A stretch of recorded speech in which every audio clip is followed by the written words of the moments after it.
Good. So, Stanley, it's nice again to meet you once again, and we just chatted a while ago about work and every other thing. So, before we go ahead, the essence of this class is to understand how people can position best for a postgraduate scholarship, either in the country or outside the country, how they can be able to make those choices and how they can be able to maximize the opportunities that they have ahead of them. So with that, let's start by understanding your background. Who are you professionally? Who are you? What was your journey like? Just make it very relatable to us because, again, many of the people we have here, if not all of us, are like Nigerian undergraduates, Nigerian fresh graduates. We just have like a Nigerian background. So just tell our audience how you were able to navigate your career from undergraduate days. You can even go as far back as secondary school. Just give us context. Okay, yeah. So, okay, let me start with secondary school, right?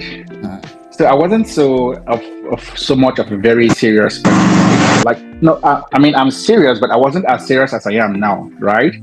When I was in secondary school, so I had friends and my clique of friends, I was like the top. I would get 7 over 10 in my test, and I was very happy about that because to me, I'm doing well. I mean, I'm the top of my friends, right?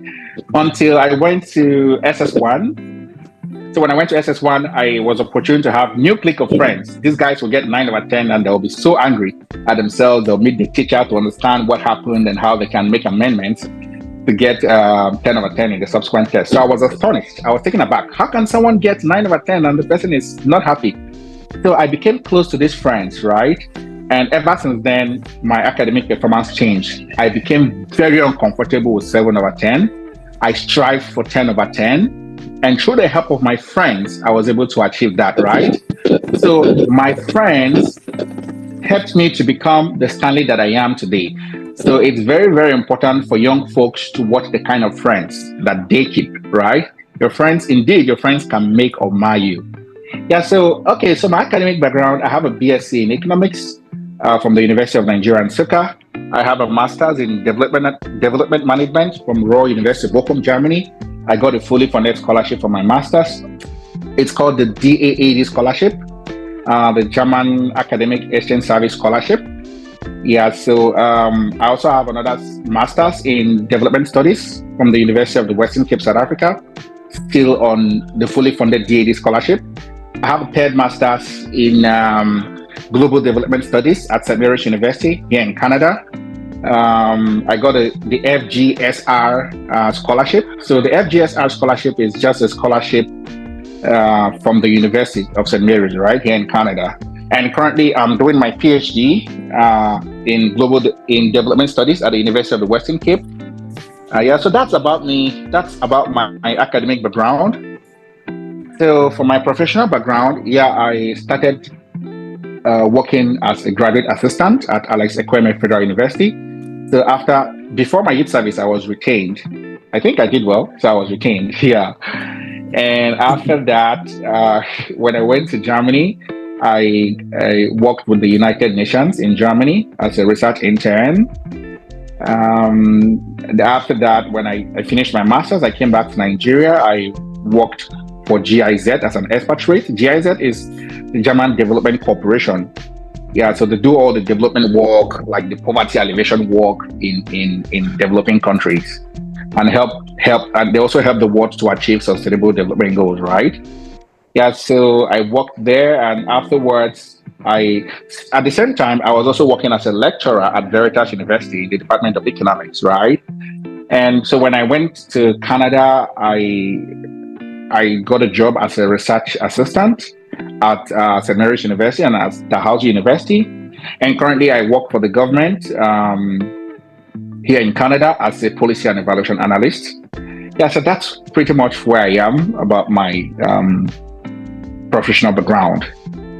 Wow. I don't know if there's anything I'm missing. Wow. That's some resume. Like professionally, academic, you've covered a lot of ground. So during the course of this conversation, we'll get to know a bit more about this in depth. So I know that you studied economics undergraduate. So, and you've gone on ahead to do a lot of further studies around development economics, poverty alleviation and other things. So the question I want to ask you now is, were there key moments as a child that shaped essentially your choice of a career as an economist? Can you remember anything, any events that even made you choose economics and go ahead to do a lot of things as you've done? Oh yeah, so that was when, I was a science student, right? So a science student who was at the top of his class, everyone expected me to be a medical doctor. My dad wanted me to be a medical doctor. He wasn't happy. I didn't study medicine, but he's happy now with the way things are going. Yeah, so I did something that shocked all my friends. Those my smart friends like, Stanley, I know you're not okay, right? For saying you want to study economics. I know something is wrong because, come on, at least I want to see you study engineering, right? It's either, so my friends were all choosing medicine or engineering, right? Yeah, so what made me to go for economics was because of the man called Soludo, right? And also the woman called Ngozi Okonjo-Iweala. So I really liked what they were doing. I saw them as people who were extremely successful in their career. They made tremendous impact in the world.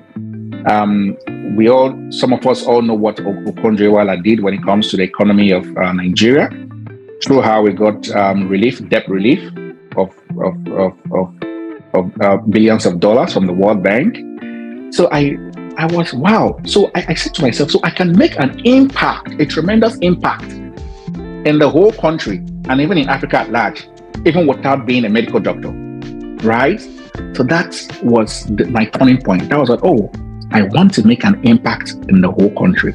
I want to become like Ngozi Okonjo-Iweala, who develops policies and helps countries, African countries, right, especially Nigeria, to alleviate poverty and contribute to sustainable development. I want to be like her. I want to touch millions of lives. And one way I could do that is through policies, right? Favorable policies that alleviate poverty. So it was at that point in my senior secondary SS3, that I decided, okay, what did this guy study? Okonjo-Iweala studied economics. Soludo also studied economics. Soludo was the former central bank governor of Nigeria, Professor Chukwuma Soludo. And they all got to the level of a PhD. So at that point, I told myself, okay, Stanley, you are going to study economics. At the minimum degree you have is PhD. Yeah.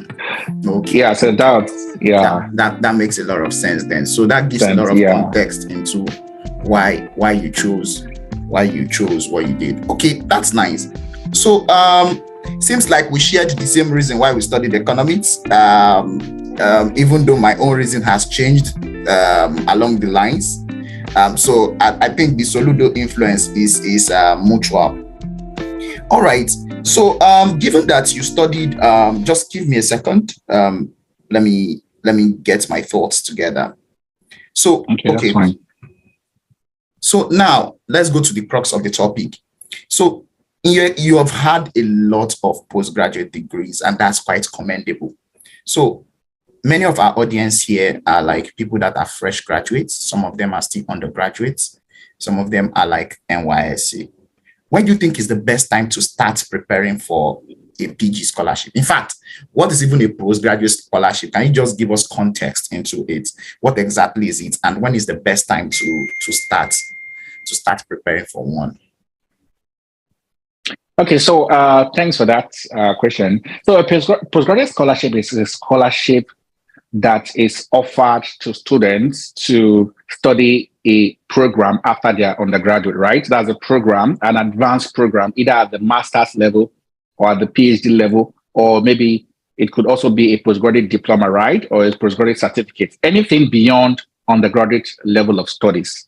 So the scholarship usually covers, okay, so there's what we call fully funded postgraduate scholarship and partially funded postgraduate scholarship.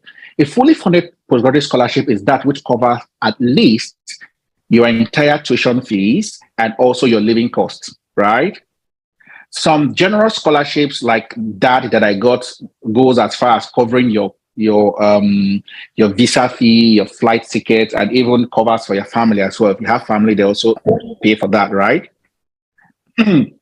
Yeah, so while the partially funded scholarships are the ones that could cover maybe either your school fees only or part of your school fees, or they could just cover part of your school fees and part of your living costs, right? anything short of your total tuition fees and also your living cost is a partial postgraduate scholarship. Yeah. Okay. So I think that the right time for students to start preparing for postgraduate studies is while in school as an undergraduate, right? Yeah. So it's best you start at that point because you need to get an excellent grade, right? You need to get most scholarships prefer most scholarships, most of them, right, are open to people who are first class or 2-1. Even in the 2-1, they prefer people who have like a 4 point above are more competitive than people who have 2-1, but their CGPA were below 4.0, right?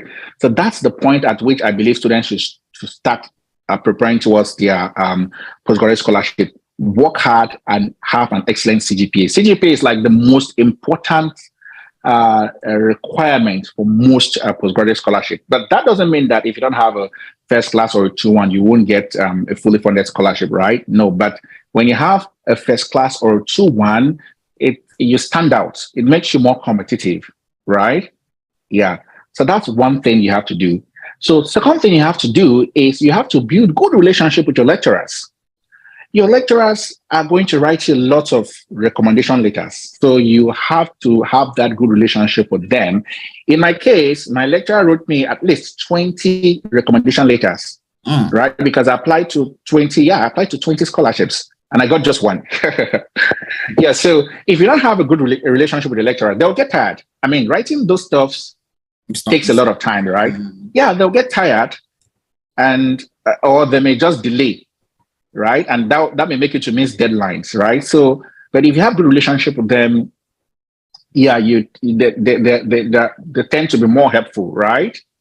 Yeah. So something else again that I would say is build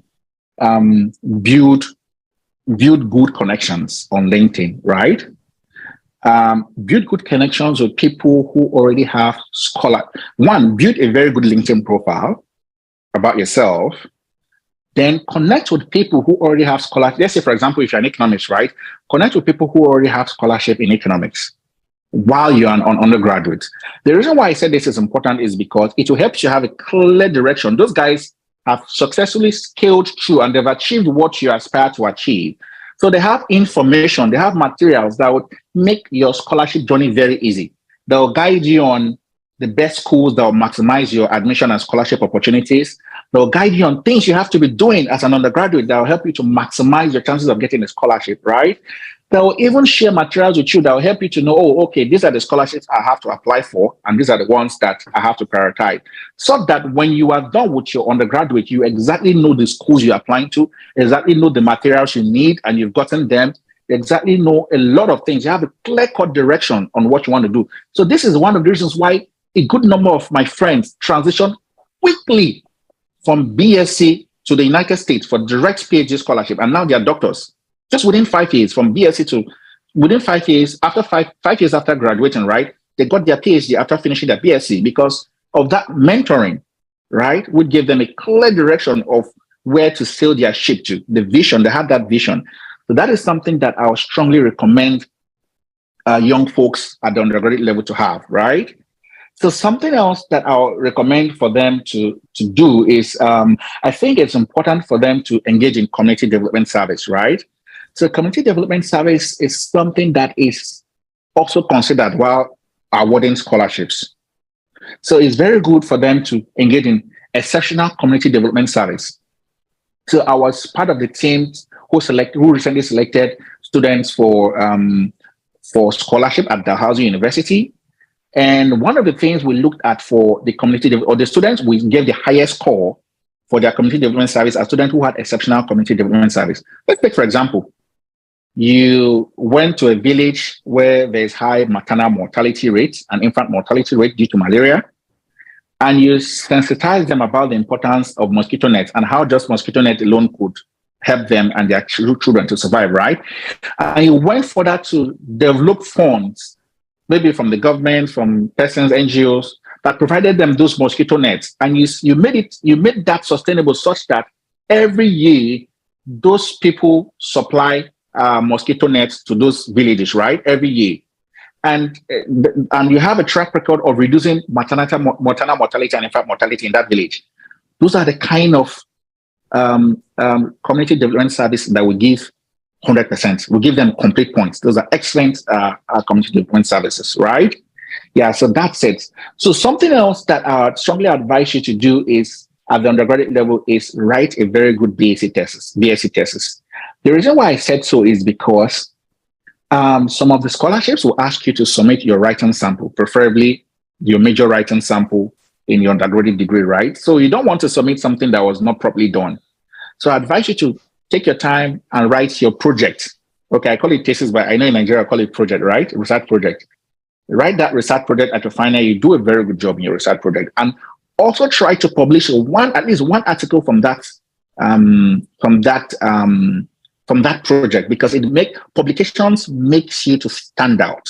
I mean, don't think about the money. There are so many publishing organizations that journals are published for free, right? Especially for students. There are so many that publish for free. So what you should be concerned about is doing a very good job that will be accepted by the journal, right? And get at least one publication. It makes you to stand out, right? Yeah. So other things I think you could do is, I know, just hold on a second. Let me see.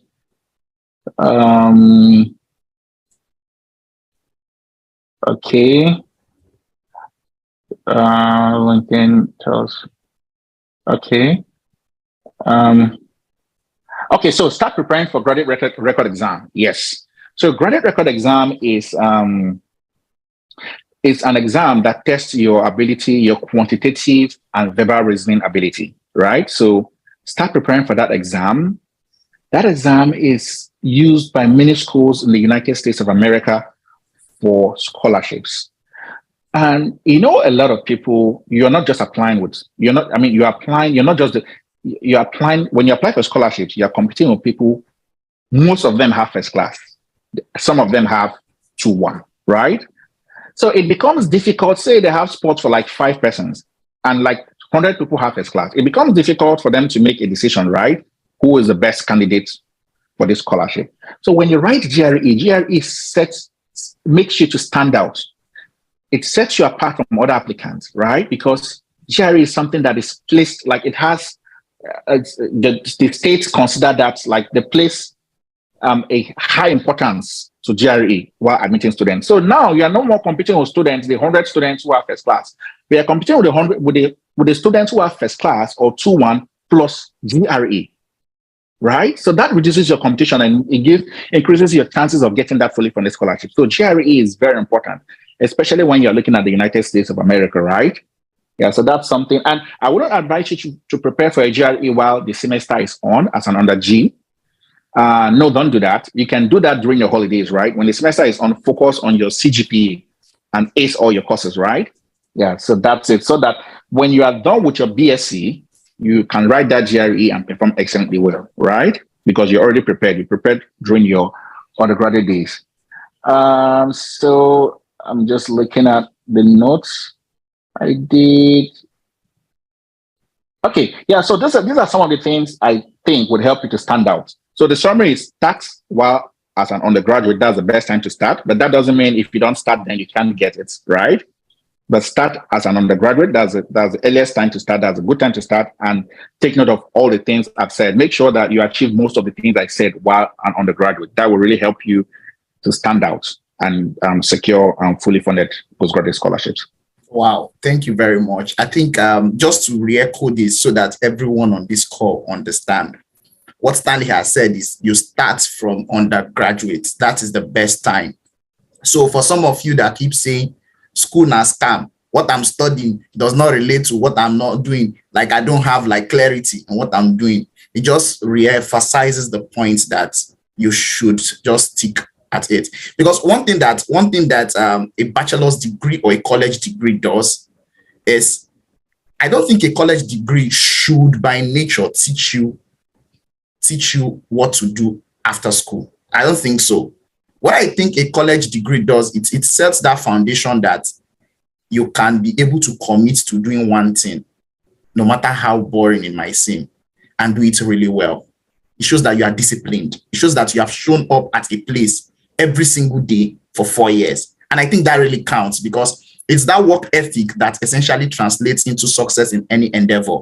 Either in career, it shows that you're somebody that can commit to your work and do really well.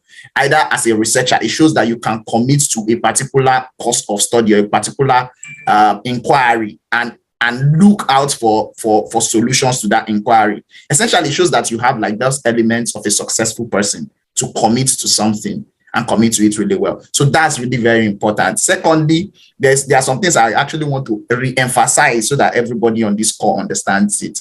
It says that stand out. So anything that can make you stand out, do it. Is he a very good CGPA? It makes you stand out. Is he building relationships with your lecturer? It makes you stand out. Is he connecting with people that already have these things on LinkedIn, building a good LinkedIn profile and connecting with them? It makes you stand out. Is he having like a good community service? And he mentioned some elements that they look at in evaluating excellent community service. One of them is sustainability. Have you thought about how that particular thing is going to be sustainable and how it's connected to your own goal and how it is the impact that's made on society? That's really important. And again, your BSc project or your thesis is also important. Write something that is good and interesting. I think it makes a very good case for you. And also prepare for your GRE maybe during your holidays. I think it's also going to make you stand out. Thank you very much, Stanley, for emphasizing that. And I really appreciate it. I think everyone is going to like benefit from this session a lot. So the other question I want to ask is, can you just walk me through your own journey, your own scholarship journey, so that everyone can relate to it? Because some people might be seeing and say, no, this one is a privileged son. This one has everything all going for him. Can you just, walk them through your journey, like from NYC, when you started, like, the scholarship journey, so that people can be able to understand that, yes, this is somebody that they can actually, they can resonate, that your story actually resonates with some of them here. Okay, yeah. So,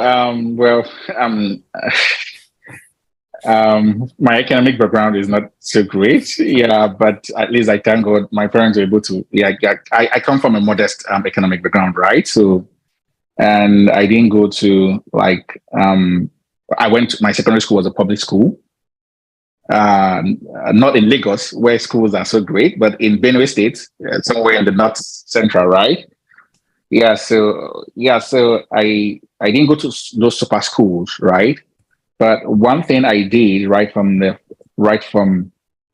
an early stage is having great friends, which I spoke about. Testimony is one of my friends. Testimony is a great friend. He impacted a lot of me. So have great friends that have a clear vision, right? There's some people that have special abilities, right? Be close to those kind of people. That's where you should start, right? So I wasn't special in any way, but because of the kind of friends I had and because of the influence that they had on me, I was determined to make it. I was determined to be successful, right? Because I had good influence that gave me clear vision of what I wanted to do, and they gave me support for what I wanted to do. So when I was an undergraduate, most of all these things I just shared with you, I did them because I already knew, okay, I want to become Soludo Okonjo-Iweala, right? And I need at least a PhD. I know I don't have the money for that. I mean, in studying abroad is very expensive, right? It could be very expensive for some persons, right? It's millions of naira. Take, for example, my master's scholarship alone was about 10 million or something there, but that was a long time ago, right? I couldn't afford that. So I did most of those things. I had a clear vision. I knew I couldn't afford them. So I did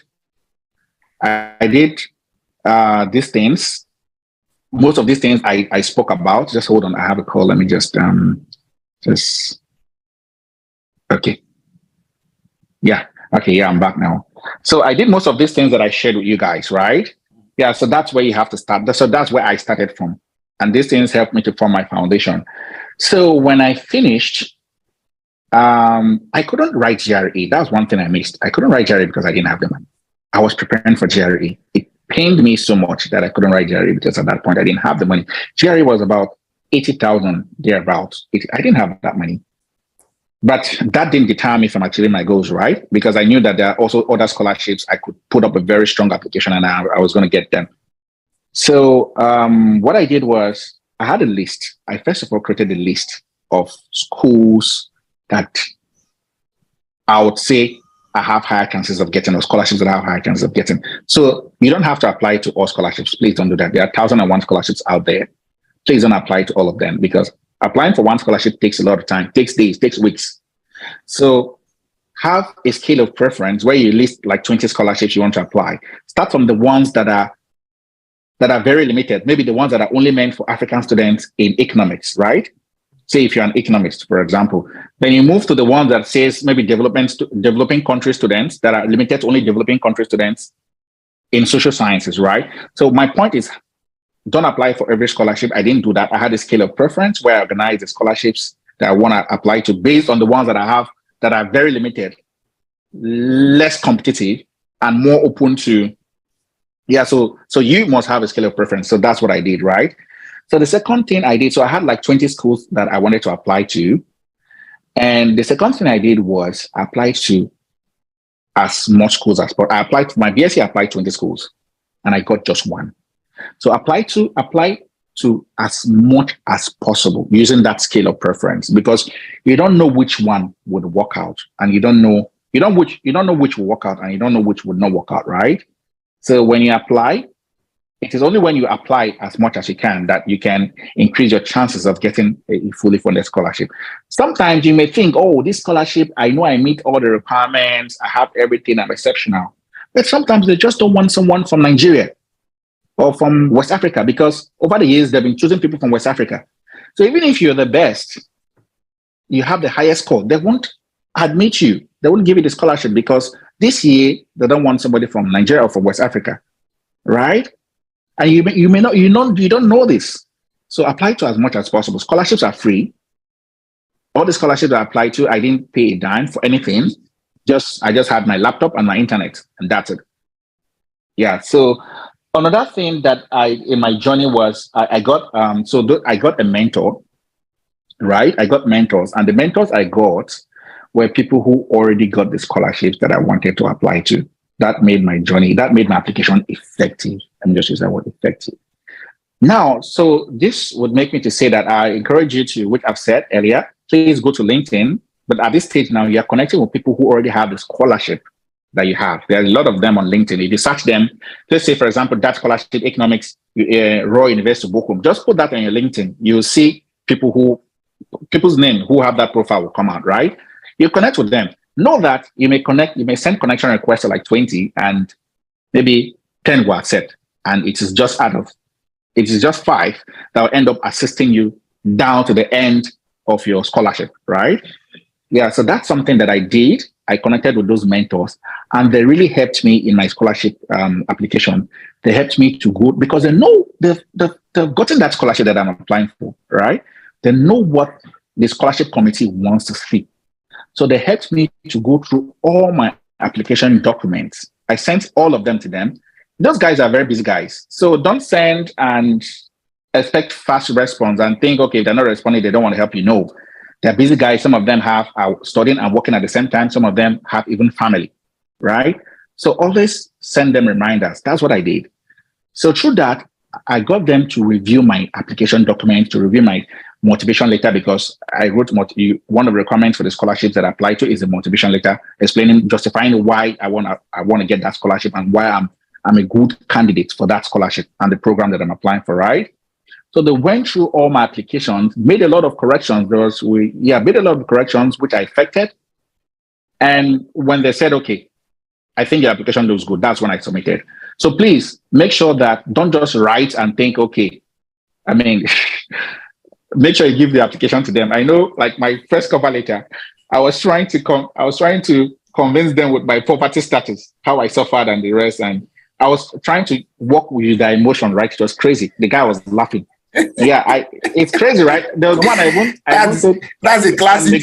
That's a classic. Sorry for interrupting. That's a classic, classic mistake from first time applicants. Classic mistake Exactly. for first-time applicants from Africa.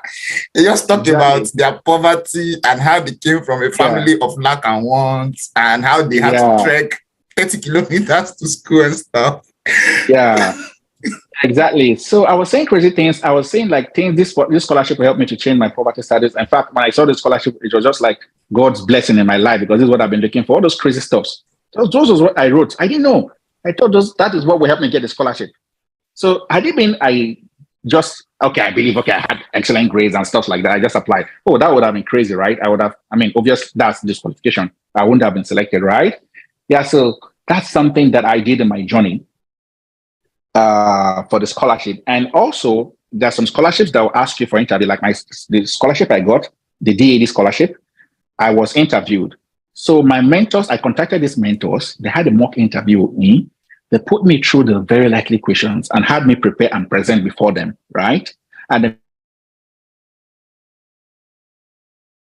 made a lot of corrections. So that's kind of preparation. And you go into the interview and the interview panel asking you to do some questions. Oh my God, like I did so well.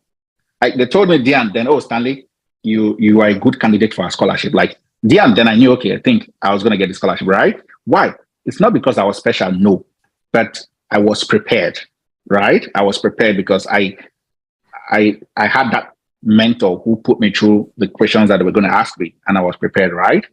Yeah, so these are some of the things that I did in my journey that helped me to really secure scholarships, right? And so in my application, there are some things that I'd like to talk about, which I believe I did my best to do well that made me to stand out. So one is reference letter.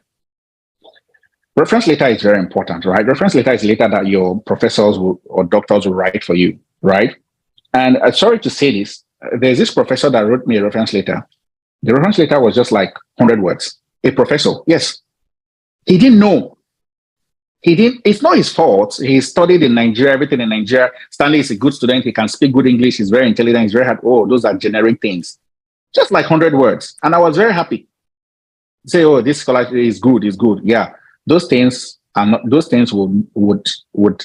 detrimental to your application. Even if you have a strong application and your referees write those things, it will be detrimental to you. And if you don't have a good mentor who knows these things, you won't even know, right?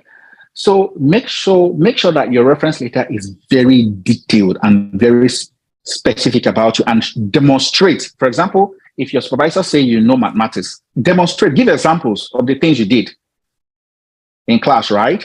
Yeah, so these are some of the things I made sure my reference letter had, because I had interaction with the supervisor. I was like, some of them are very busy and some of them don't even have time. So if you know that this guy is busy, he doesn't have time, what you do is, okay, sir or professor, please, can I make a draft for you so that you can edit and make it to match with what you want to do, right? Yeah, so you can, I would even recommend you offer that help because these guys are busy to write 500 words or 600 words for you, right? Yeah, so that's something I did. And also something I knew about that helped me was you can't just, for example, if you want to submit you want to submit the contact details of a referee, you can't submit it. You don't use their Gmail, like say, againststanley@gmail.com. No, use their official email address. Say if they work in University of Nigeria and Soccer, it should be something that has the domain name of University of Nigeria and Soccer, right? Like agenti.stanley@unn.edu.ng, right? So those are the things that are considered official. For a DAT scholarship, it's either they'll ask you to resend or that could just disqualify you. They would just think, maybe you just organize with your friend, right? So that's one you have to watch out for. Two, you have to watch out for, again, in the letter is your professor should ensure that your professor puts very important contact details like his phone number, his maybe fax number, his obviously official email address, right? And signature and stamp. If there's no stamp, it's fine. Signature is fine. And it should be on letterhead, right? So these are the things that you have to ensure that your reference letter has. So if you have good relationship with your supervisor, right, or your professors, these things you can easily achieve them because they could, okay, Stan, this is the draft I have. Is there anything I'm missing out, or is there anything you feel like I forgot to add or something, right? Because they are your friends. So you can just point out some of these things which they don't even know could make or mar you. Yeah, so that's one. So another thing I would advise again is your CV. Yeah, every country have, okay, I won't say, but countries, most countries that I know of, like Germany, like Canada, have their CV formats.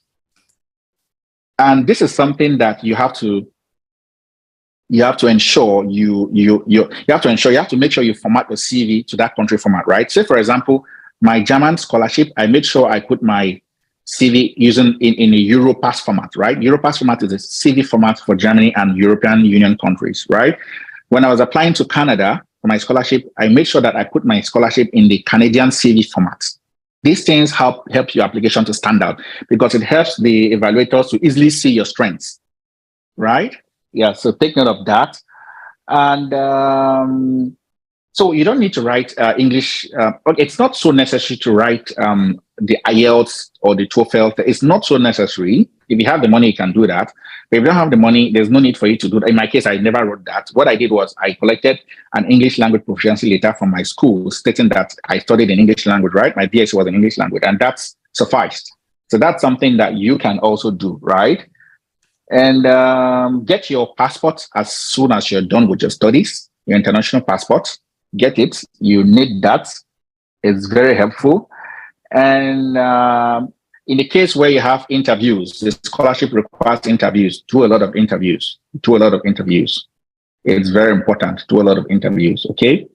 Yeah. So these are some of the things I would say that helped me to secure the scholarships I've got. I think I can't just say the exact value of the scholarship I've gotten, but it shouldn't be less than 30 million in Naira because I've been on scholarship since January 2018 till now. This is like 5 years, right? I've been on fully funded scholarship, right? Yeah. So, and that's a lot. And yeah, so that's it. Scholarship has a lot of benefits. Yeah. Benefits. Yeah. Even more than most of what you can get from scholarship as savings, right? Could be very much more than most what you get in most jobs in the best jobs in Nigeria. And you get this without working for it. Just imagine, for so many years. Yeah, so scholarships is good, I would say. All right. Thank you very much for this particular enlightenment. So there are a couple of things that is really important that we also sorry for that. Okay. That's really important that we also like put in perspective. So some persons here are students or fresh graduates. Say, especially for fresh grad, for students, maybe they are students that are already like in the latter years, maybe third year and final year, and they actually do not even, there's nothing they can do to actually move the needle anymore. Maybe I'm a student. I know that no matter what I do, I can never make a first class, or I can even never make a high 2-1 or even a 2-1 altogether. Can I still dream of, like applying to get like a fully funded scholarship abroad? And if yes, what are the extra efforts I need to take? What are the special things I need to take to actually still be competitive? Oh, that's a very interesting question. I like that. Yeah. So for the fact you didn't get a first class or it's one, doesn't mean you there are no scholarships for you. No, there are scholarships for you. And I've seen people who got scholarships with fully funded scholarships with a 2-2. Yeah, I've seen that. So my answer is it's possible, but you have to do something extra, right? You have to do an extra work. So one thing you could do in the case where you have a 2-2, for example, is you have to take the graduate record exam, right? And do very well. So the graduate record exam helps to show that, oh, you have some great abilities despite your the grade you got in your undergraduate. Take the graduate record exam and make sure you do very well. Do not write the exam until you are convinced that you're going to ace it. You're going to perform excellently well. That would give them a double thought about your application, right? Yeah, so take that graduate record exam. So something else I advise you to do is do great community development service. Every school wants to have somebody who's going to be a leader. And they'll say, oh, these students were part of his success, right? So when they see that leadership, forget about your grades. When they see that leadership trait in you, look at what this guy has done. This guy has prospects of becoming a leader. They want to brag with you because it will increase the profile of the school. So you have to do a community development service that is outstanding, that is very attractive to them, that shows leadership, that shows innovation, that shows initiative. Let me just put it that way. Yeah, all these things. So something you could do is you have to write a very strong statement of purpose, right? Yeah, it's very important. You have to explain why. You have to explain. You have to make them to understand that that 2-2 you got is not a reflection of your ability, and you got that 2-2 because of this. Some people are very sick. Some people could be very sick. So for them, even graduating is a testimony, because a lot of people who have that sickness that they had would have given up, but they persevered and graduated. And now look at other things that they've achieved. Maybe excellent GRE, community development service, that shows that, yeah, you are an excellent student, right? But just because you were sick, you couldn't, right? Some people is because they don't have money. They're orphans. There's nobody to train them. So they had to work 10 hours a day. And they didn't even, they didn't have time to prepare for the exams. But despite that, they were able to continue and finish. And by finishing, they wanted to just prove to other kids out there who are poor, who dropped, that it is possible for you to come from a disadvantaged background and still persevere and still finish your degree, and motivate those kids not to give up, using themselves as an example, right? So there are a lot of things you could tell that could make the scholarship committee to, oh, this guy is actually good, but this is what happened, right? And they appreciate that a lot. In fact, in the when I was evaluating students for scholarship at Dalhousie University here in Canada, these are some of the things that we score students on. In fact, if you put up something like that, we give you special points for that, because we like that. That shows that you are determined, right? And those are the kind of students that we want to have in our program, because those are students that will achieve success, but despite all odds, right? Than somebody who had all the support and achieved success, right? Yeah, so that's something that I would advise you to do. So another thing that I advise you to do is apply to, there are a good number of European scholarships require you to have a minimum of 2-2, right? Yeah, so apply to those ones. Focus on European scholarships. For example is the Erasmus scholarship, right? So for the Erasmus scholarship, if you have 2-2, you can apply. And people who have 2-2 have applied and they got it, right? So look for those scholarships, those mostly European scholarships, like the Erasmus scholarships, right? And apply to those scholarships.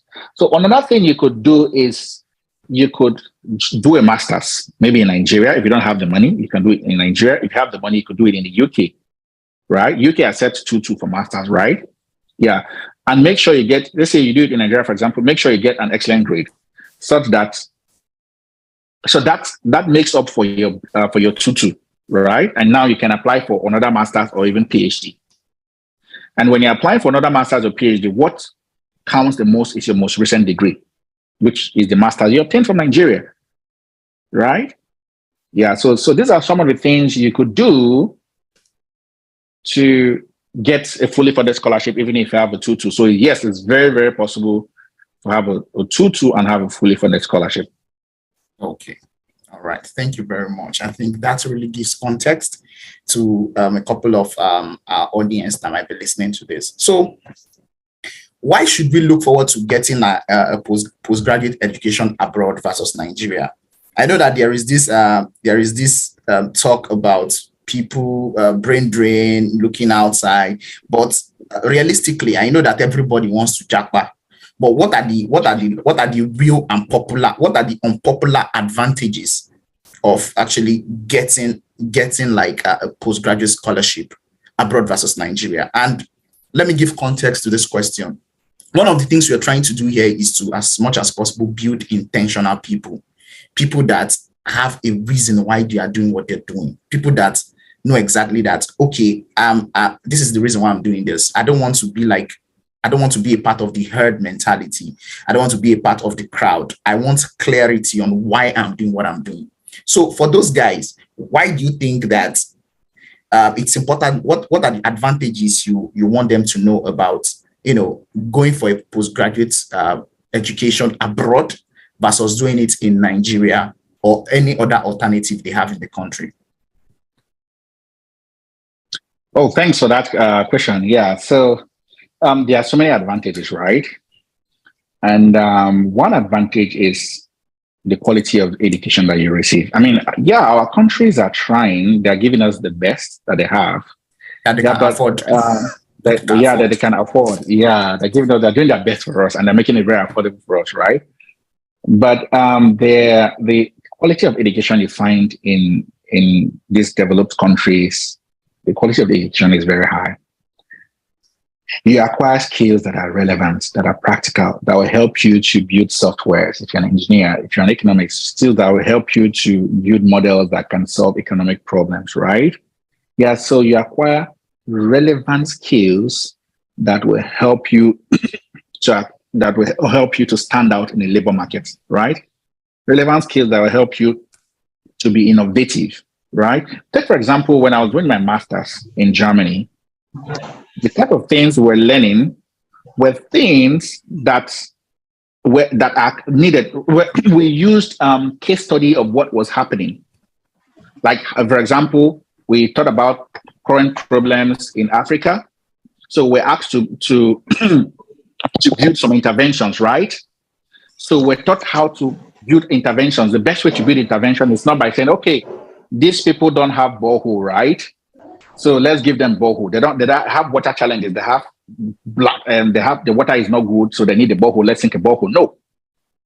So they taught us skills that are very relevant. For example, engagement. You have to engage with the community to know what they want to solve that water challenge. Is it borehole? Yes. You can't just dig a borehole anywhere. You may dig a borehole that is close to their house, and they may not have time to have some special time with their wives, right? So that won't solve the problem, because I remember my friend told me something, that there was an intervention that they did, and they sunk borehole in the village, and the village was not using that borehole. Why? Because the borehole is just very close to their houses. And the only time, I mean, they live in one house where the father, mother, and all children live in the same house, right? So the only time they have space to meet with their wives is when the children go far to fetch water, right?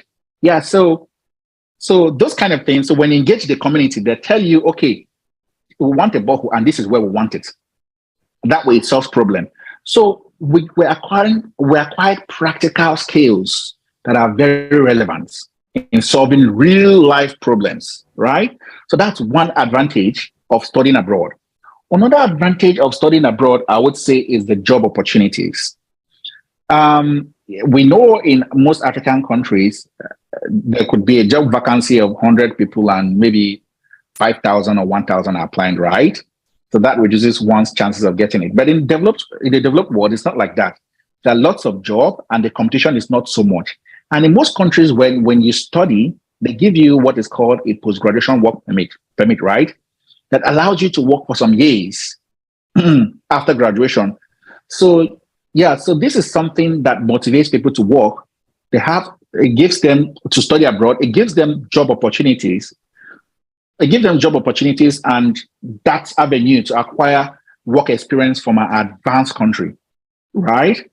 Yeah. So these are some of the things that motivate people. Another thing that could motivate people is the exposure. Yeah, exposure. I met presidents when I was doing my internship with the UN. I met some presidents. I met some governors in Germany. I met some African presidents, right? I made great friends that really shared. In fact, the opportunity I got, some of the opportunities I got later was because of the connections I made, right? Yeah. So another thing again that I acquired that one could, yeah, it's cultural competence. Now, that cultural competence simply means that you respect other people. You know that there are some people's culture that are very different from our culture, and you have to respect that culture, and you know how to talk, right? Let me give you an example. In Africa, for example, okay, Nigeria to be precise, somebody who smokes, who makes dreadlocks, who drinks, and stuff like that is okay. We have that stereotype that this person may not be responsible, right? My professors, good number of them smoke, and they are some of the intelligent people that I know in my life. So it helps you to have that cultural competence to, oh, so this is how the world is, right? This is how, and it helps you to know how to survive in a multicultural environment, and it helps you to appreciate other people's culture, right? And other reasons that one could, other reasons why people study abroad, like testimony said, the very conventional one is Jackpa. Yeah. Welcome, welcome to a new dispensation. Seriously. Seriously. Jackpa is very necessary. Take, for example, Canada, for example. Canada is a very good country. You come here within, shortly after your studies, I would say that your chances, like the government do their best to make sure that students after their studies get their permanent residence and get their citizenship. And who doesn't want that? Who doesn't want a strong passport coming from Africa? A passport that will allow you to, that will open doors for you, open the opportunities for you, allow you to travel around the country without a visa. Who doesn't want that? Yeah, so these are some of the reasons why people study abroad. But I recommend, I mean, we are the ones that will build Africa. I mean, no matter how successful you are in a developed country, if your country is not doing fine, they give you the respect that they give to your country. That is it. So at some point, you have to go back to Africa and give back to Africa. And that's what I want to do. I want to get the experience, everything, and the connections, the doors or open doors, and go back to Africa and give to Africa. When Africa starts doing fine economically, politically, that is when we are going to have respect. And nobody will do that if not us, right? Yeah, so we have to go back to our countries and give back at some point in our life, right? Yeah, so. Okay. Oh, that's really good. I like the parts that will come back to Africa and give back to Africa, because the respect that you get is essentially attached to your country of origin, not even your new country, because the first stereotype when they see a black man is from Africa. That's the first thing. That's like the first stereotype you're going to get. Yes, we might try as much as possible to say, yeah, the world is changing and everything, but no, that's not the case. And again, there is this thesis that I believe in. I believe that the world is becoming a global village in the sense that barriers to either working or schooling or even interacting with people are being broken down. The barriers like language barrier, you see that a lot of things has been done in, is it synchronous or asynchronous? I've forgotten the exact term. Essentially, when I'm speaking English, somebody that does not understand English is going to be hearing me and understanding me in Yoruba language. Essentially, I'll be speaking Mandarin and somebody in America will be hearing clean English language. That is one of the innovation that is coming to break down those barriers. The essence of that, what that thing is going to do in the future is that you need to be a global citizen. You need to have like this cultural competence. You need to have all these things so that you'll be globally competitive. So you're not limited by your geography again. So it makes sense to, as much as possible, find opportunities to build these other things that you might likely not get from your present location, so that you are going to be like globally competitive. You get access to global skills, which is what Stanley is talking about. Because yes, in as much as you are a patriot, I don't know where you are going to get the United Nations experience or the World Bank experience of some of the biggest banks in the world experience from doing big deals. That is going to eventually help you when that time comes to build Africa for Africans. You still need that experience. You need to be competent, because at the end of the day, if you have, I use a term for it. You have big eyes or small sockets. Essentially, you are very ambitious, but you don't have like the support system. You don't have the skill sets to pull that through. I think that's one of the things about a lot of some parts of some Africans. Yeah, if you look at African history, I think lack of competence rather, is one of the things that have made us still where we are. So I think that's very instructive. So I know you've talked about a lot of things. You've put people in different buckets. So I just want to talk about this special case. So there are a couple of people now, they are still doing NYSC. They are still doing, or they are about to go for their NYSC. They are done with school. They've been, ASU strike has done a lot of damage to them already. so they are about to go for their NYSC, or some people are even currently in their NYSC. What are the things you think they should do from now to when they finish NYSC to start preparing themselves? Specifically to those guys, then we'll go to the next group of people. Okay, so people who are doing their NYC, what I think they have to do is, NYC is the time with regards to scholarship, right? NYC is a time for you to apply to as many scholarships as possible, right? First thing, if you've not gotten your transcript, please get your transcript. If you've not gotten your English language letter of proficiency, please get it. You need it. If you've not gotten your passport, international passport, right? Please get it. You need it, right?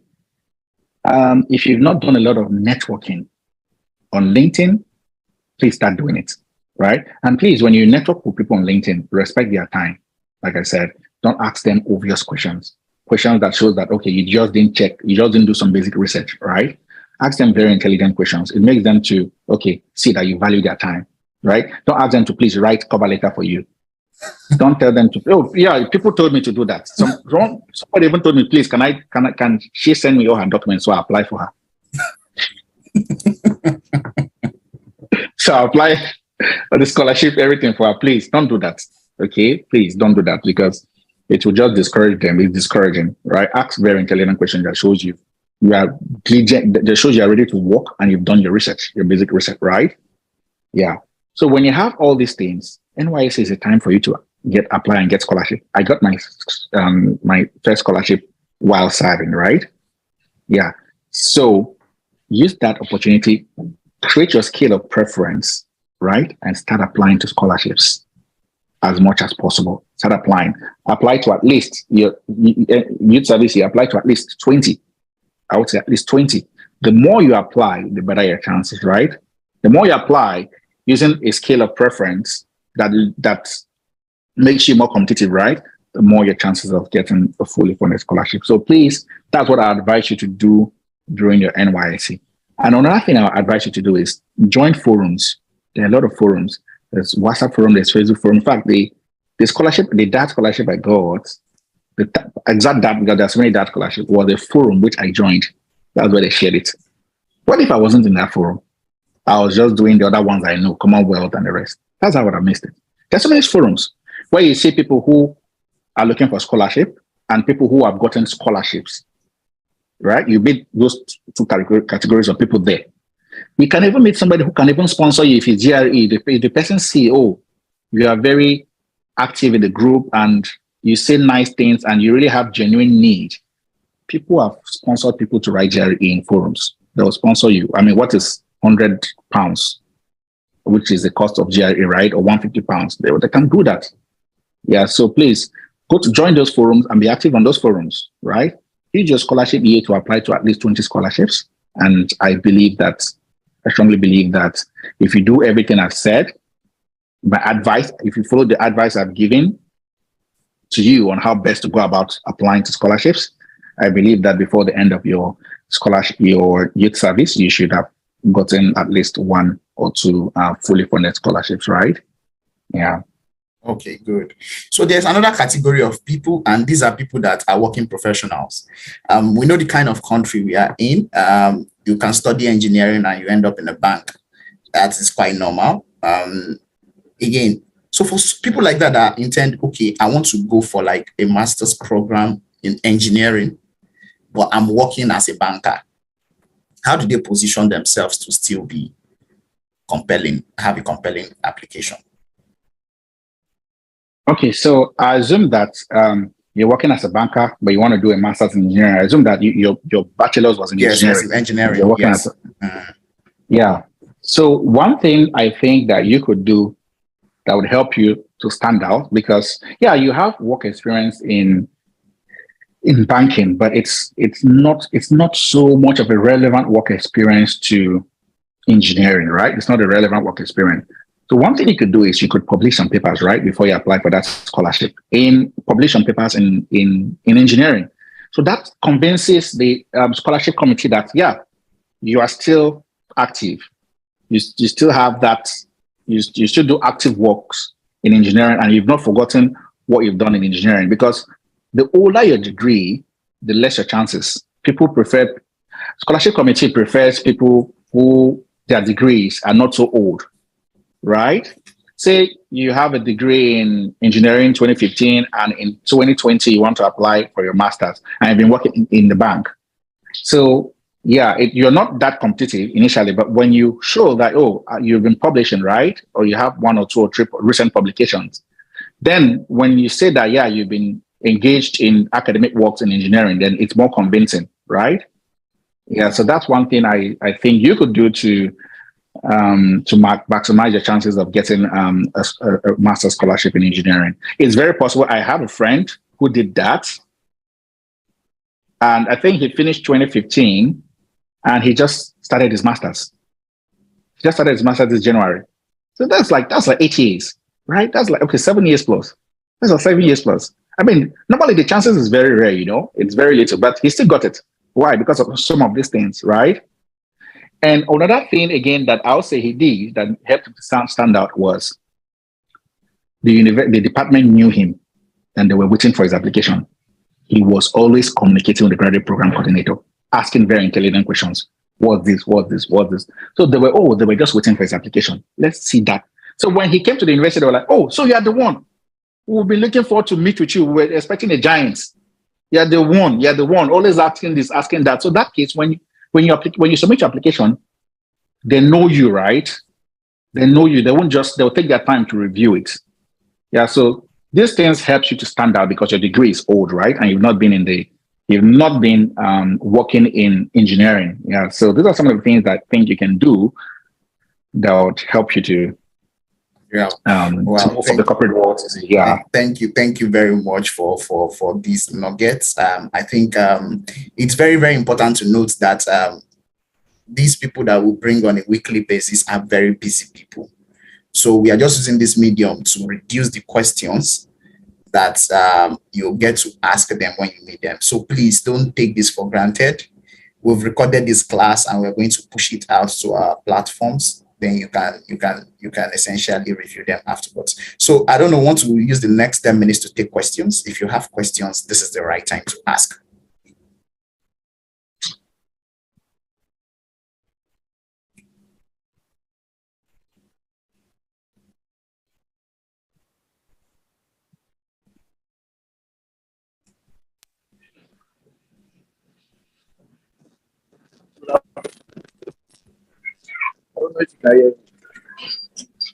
Yeah, yes, I can hear you. Can hear you. Okay. All right, sir. Thank you so much for this wonderful time. I really, really appreciate your efforts and having created time to even come out.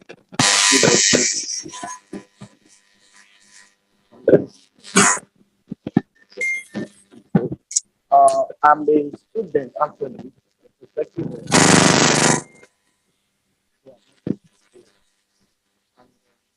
You are breaking.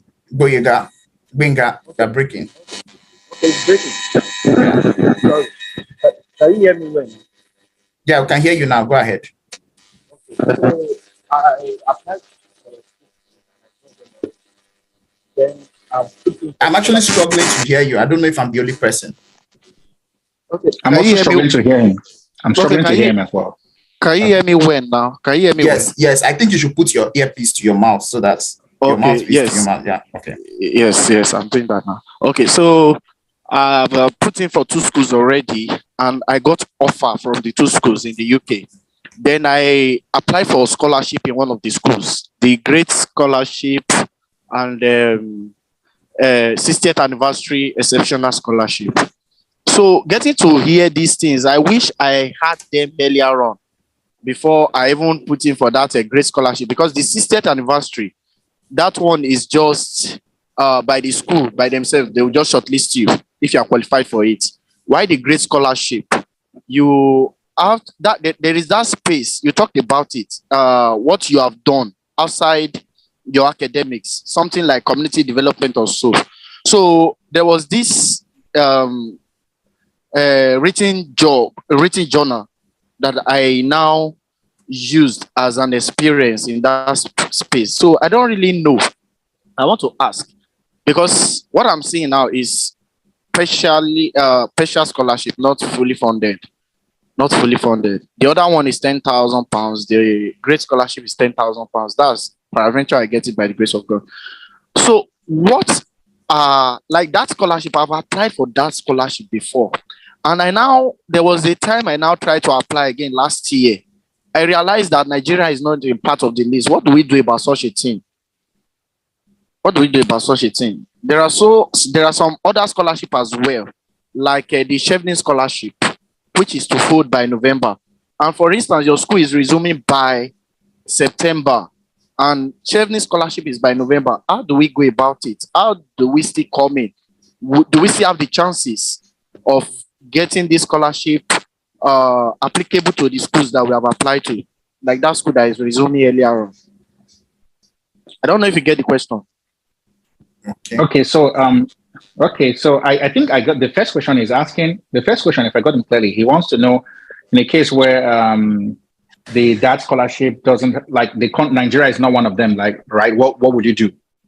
Yes. Nigeria is not one of the eligible countries to apply. What will you do? Yes, sir. Then the second question is, say, I didn't get it clearly, but I'm just trying to understand. I'm just trying to guess what you want to say. Okay. Sorry, sir. Can I come again? Okay, yes. Okay. I'm talking about a situation whereby you have applied to a school and you've already gotten the offer, but there are some certain scholarship that is after the resumption of the school. Is this still applicable? Will you still be able to use that scholarship? Parameter you are giving, like Chevening scholarship that is by November, and your school is to resume by September. Will you still be able to use that scholarship? Is this still applicable? Okay. I think I get you now. Okay. Go ahead. Yeah, I get you now. Yeah. Okay. So the first question is here. In the case where the country is not eligible to apply, I would say don't waste your time to apply. Right? Don't waste your time. There are so many DAT scholarships that don't put limitation on the countries.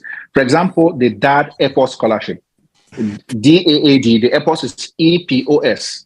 You can Google the DAT Airport Scholarship. So the DAT Airport Scholarship is scholarship meant specially for developing countries, right? So they don't have any limitation. And that scholarship is available every year. Every year they renew it. Like, it's a scholarship that comes up every year, right? So if you check on the DAT scholarship, I'm sure that you will find a list of programs which maybe you may be interested in one or two of them, right? Yeah, so look for that scholarships that you are eligible to apply, and not waste your time applying for a scholarship that is clearly spelled out that Nigeria is not eligible, right? That's one.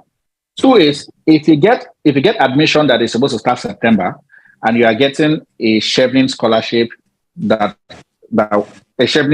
you'll be getting a Chevening scholarship November, I think what you do is, because I don't know much about the Chevening, but I know for the Commonwealth scholarship is tied to a program, right? So say, for example, the Commonwealth scholarship you got is for the program you got admission to that starts September, right?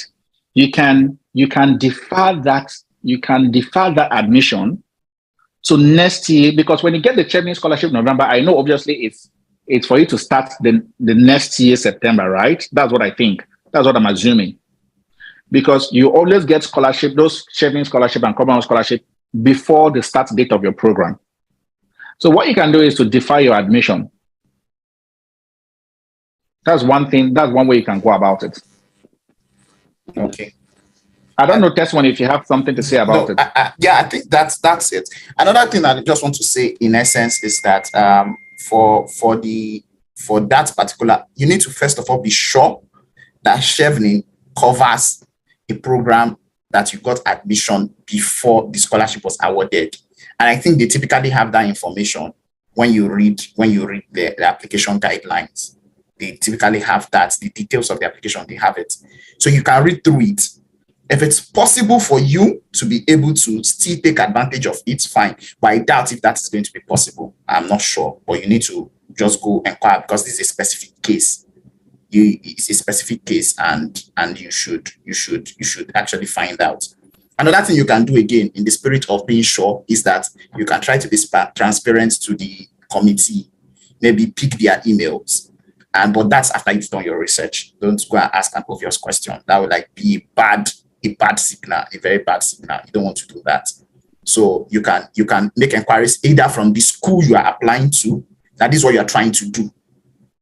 Does it work? And then still ask the Chevening guys to be sure. That's if it's not spelled out in the application. So I think this particular question will be addressed with research. Just research the application very well. And if there is any irregularity, you just ask a question. But in your question, you show that you have done your research, so that it doesn't hurt you. Yeah.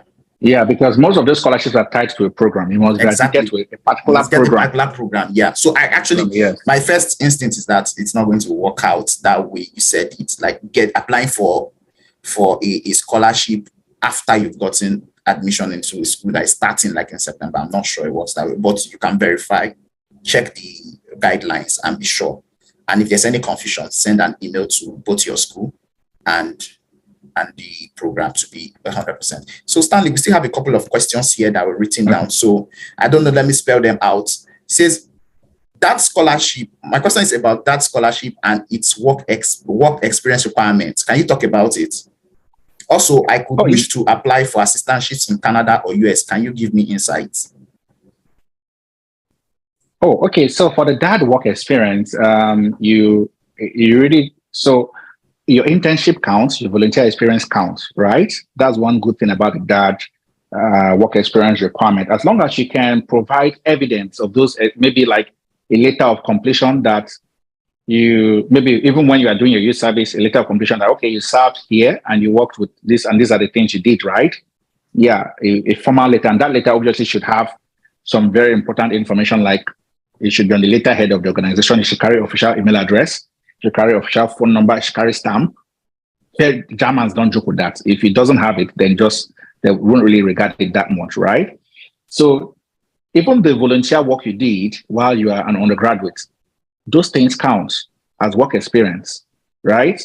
Yeah. So that's how I was able to make up my work experience, because that requires you to have 2 years work experience. But I used the works I did while as an undergraduate, volunteer work I did as an undergraduate, and my current NYC job to get that 2 years work experience. So that's it. So secondly, okay, as regards getting a research assistant position in Canada, yeah. But I would say generally, I think it's easier when you're already in Canada, right? If you're in Canada, it's much, much easier. But maybe when you're in Canada, you just have to apply, and the competition is not so stiff because in Canada there are jobs, right? Yeah. But if you're outside Canada, then it may be a little bit more challenging, right? So what I advise you to do is come into Canada first, maybe come to do your master's. When you come to do your master's, you have a lot of research assistantship positions for you to get. That's what I advise you to do. Okay, that's really quite insightful. Also, to add to that, I think what Jim another assumption I want to give is maybe you are looking at that research assistantship or grant assistantship to fund your stay there. One of the things again I can advise, just like Stanley have mentioned, is try to build a useful network. Just network. It really helps. It's one of the things. Once you've done all these things, you get a good grade. You are very intentional about the area of study. You've done maybe 1 or 2 publications. What I typically advise a couple of people looking to, like, especially for the US, is try to, just like Stanley as a standout. And the ways to stand out is that you're intentional about that thing you want to study. Maybe you've done 1 or 2 write-ups there.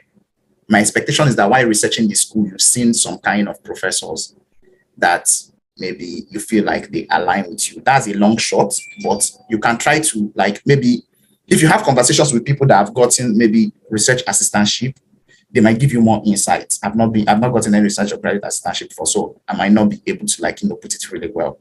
But what I think a couple of people have done is they've sent emails directly to those profs that they are doing a work similar to what those people are doing, because people like value additions. Once they see that they can get value from you, that, let me say, for example, you want to go study economics, and maybe a professor is studying something around developing economies, for example, and you've done something around poverty alleviation in Nigeria. I'm just giving examples here, no matter how little it is, and you see that there's a point of relevance with what that prof is working on. You can send that prof, get the prof's email and send the person an email and say, oh, this is what you're working on and this is why you are coming to study. Apart from that, helping you get that admission, it also builds this rapport and connection that you can eventually make a request for being the person's graduate assistant. And some of these profs actually have funds to actually, pay graduate assistants to work with them on a particular project, especially those in the sciences. So that is one way to actually go about it. Again, it goes to networking. But before you network, you need to be very intentional about networking, because these are part of the things that make you stand out. Yeah, I just wanted to add that to what Stanley has mentioned. Yeah, thanks a lot, testimony. You said it all. So I'm happy you you address that question through that angle, right? One way of getting one way of getting admission and scholarship is applying for a research assistant position, right? Right from when you're in Nigeria, right? Yeah. So and it's possible for master's courses and most PhD courses. Like my PhD, that was how I got it, right? Through research assistantship. Yeah. So you do that by contacting the professors and convincing them you're the right candidate. So most times the professors are the ones that give you this fund. They have research grants worth thousands of dollars or some even millions. So they are the ones taking you, right, and giving you their money, using their money to fund you, and you work under them, right? But you can't just you can't just be their research assistant. You have to be their research assistant while studying, maybe doing your master's or PhD. So it's a research assistant that is attached to a master's or PhD. Yeah. Okay, thank you very much. Somebody dropped a question here, Victoria, that she joined late. So many of these things we addressed it. Victoria, her question, let me just read it out so that everyone also knows. It says that I'm currently a final year mass comm student. I want to clarify, at what stage can you start processing your application? So secondly, do you need a lot of experience to get a fully funded scholarship? Direct answer to that is no. But Stanley can elaborate. I've been attending sessions like this, but I still don't know how to get started. Okay, Stanley, you want to address this question? I know some of the things we mentioned here, we've talked about them. So maybe when you get a recorded version, you can listen. But Stanley can just just go over it. Yeah. So the point at which you start preparing for this is now that you are in your last years as an undergraduate, right? So and one way you should start now, that's the answer. And one way you can have a clear-cut direction. Clear-cut direction is if you have one or two mentors, right, that have gotten scholarship in mass communication. And you can find these mentors on scholarship platforms, Facebook, WhatsApp scholarship platforms, or even on LinkedIn, right? So they are going to guide you. Okay, these are all the things you have to do. These are all the things you have to get now, and this is how to go about it. Because they currently have master scholarship in mass comm in those countries that you desire to have scholarships in, right? Yeah. So I would say that's a better way of having a clear direction on what exactly to do and when to do them. Get a mentor. Okay. I don't know if I was able to answer your question satisfactorily, but if I did, just let me know. I can put more flesh. Yes. Yeah. So that's what I have to say. Okay. Yeah. Secondly, do you need a lot of experience to get a fully funded scholarship? Oh, no, you don't. You don't need a lot of experience, right? You just need to have very good grades, very good recommendation letter from your professors, good community development service, mentors who already got the scholarships that you want. And some of these things we mentioned, you don't need work experience is not mandatory. Just for that scholarship, it's just some few scholarships like the DAD scholarship that you need work experience. Okay, that really helps. So again, Victoria, let me add some context again to what Stanley have said. For before you join this class, some of the things he mentioned was that be intentional and stand out. So one of them is that for yourself, you start looking at what you have in your hands. What do you have? What is your CGPA? Because typically that's the time to start when you are an undergraduate.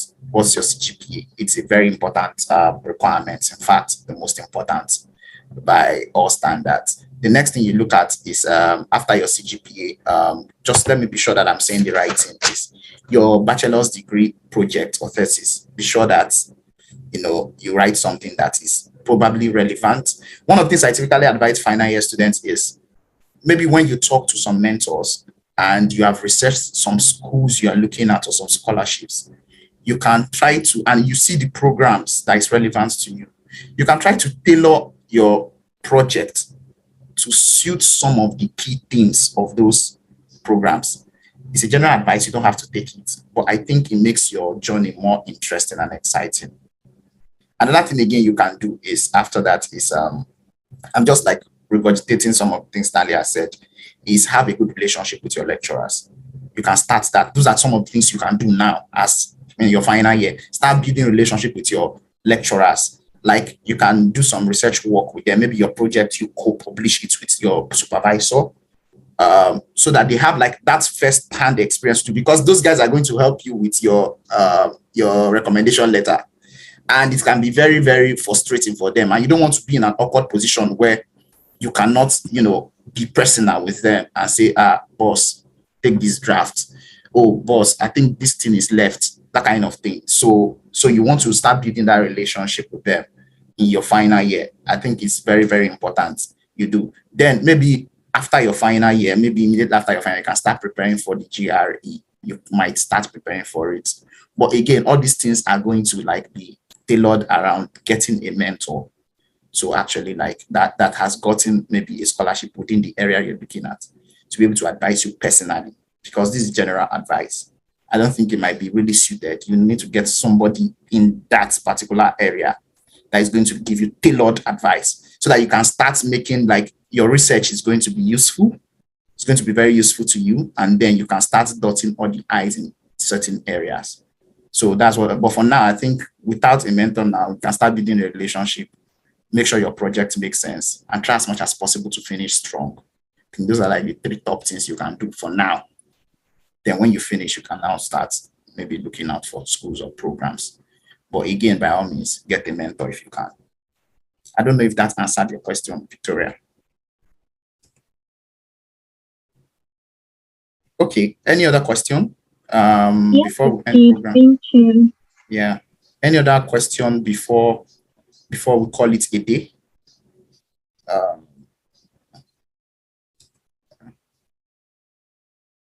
Okay, someone's asking a question, Stanley. Does recommendation letters come from lecturers only?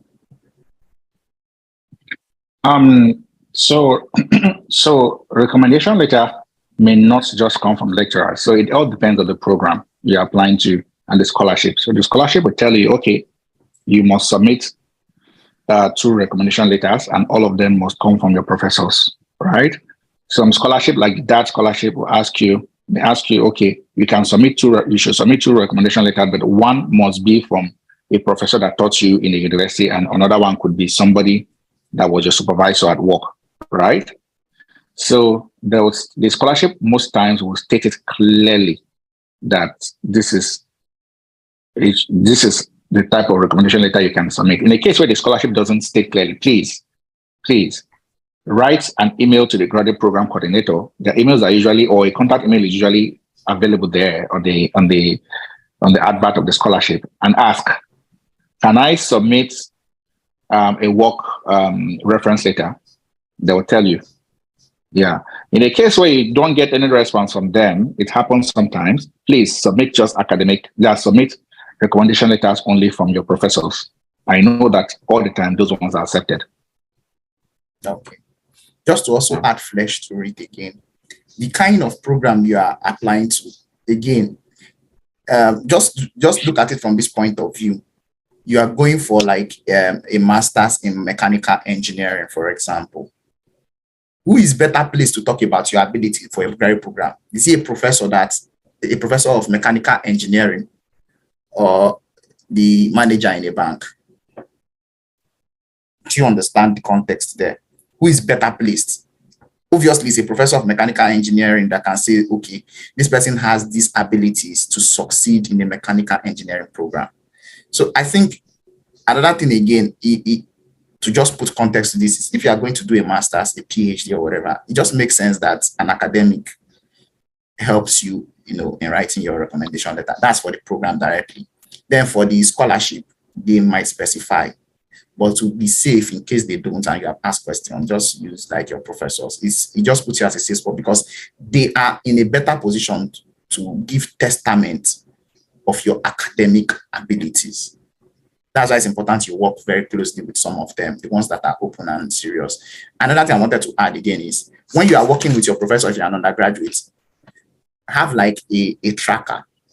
Be writing down the activities that you have done with them, specific examples of activities.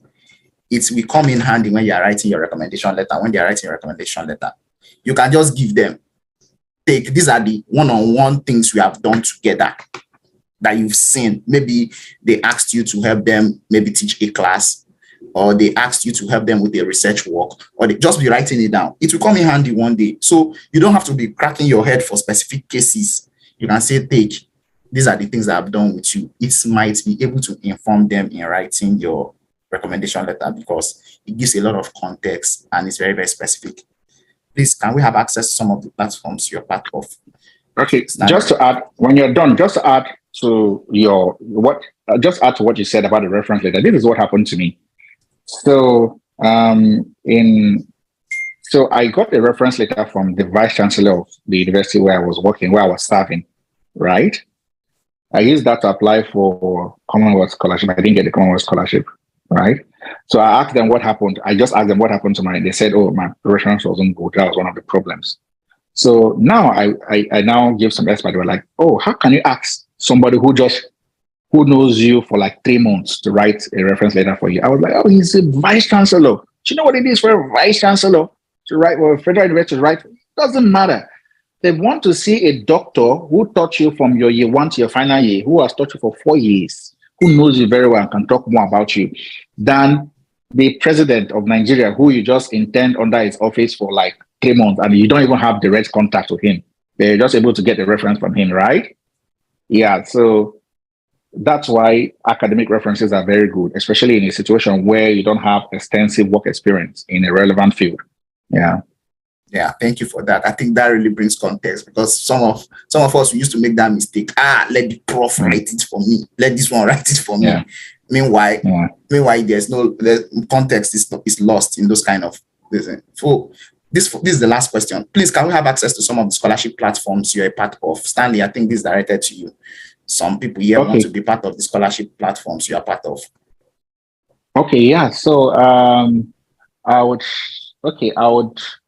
so like the ones that I'm still part of, because honestly, the ones that I'm still part of, it's a scholarship called First Class Graduate Scholarship. It's a WhatsApp scholarship, right? Yes. So that one, it's not really open. It's a little bit closed, and it requires, I think most times the people who it's open to people who are first class and who can prove that they finished with first class or something like that, right? But there are so many that I was part of. I would just make inquiries now and send to testimony to share. I'll make inquiries, just give me some time and send to testimony to share, right? With you guys. So that's what I'll do. Okay. Okay, thank you very much. I think that really makes sense. And also for some persons, for some of the ones that I am a part of, I can share those ones too. So once Stanley share, just share them, and then so it was a nice time having this conversation with you, Stanley. Really, really, really good having you here and sharing some of your experience with us. I know you're a very busy person, and thank you for honoring our invitation. So